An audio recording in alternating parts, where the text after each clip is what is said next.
Dharwad police commissioner ವ್ಯಾಪ್ತಿಯಲ್ಲಿ ಈ ಗಂಟಿಗೇರಿ police station ಲಿಮಿಟ್ಸಲ್ಲಿ ಒಂದು ಘಟನೆ ಜರುಗಿದೆ.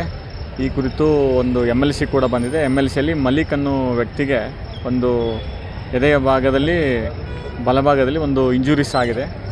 ಒಂದು ಇಂಜುರೀಸ್ ಪ್ರಕರಣ ಸಂಬಂಧಪಟ್ಟಂಗೆ ನಾನು ಕೂಡ ಹಾಸ್ಪಿಟ್ಲಿಗೆ ವಿಸಿಟ್ ಮಾಡಿ ಮತ್ತು ಸ್ಥಳ ಪರಿಶೀಲನೆ ಮಾಡಿದ್ದು. ಈ ಕುರಿತು ಪ್ರಕರಣ ದಾಖಲಿಸಿ ಮುಂದಿನ ತನಿಖೆಯನ್ನು ಕೈಗೊಳ್ಳಲಾಗುವುದು.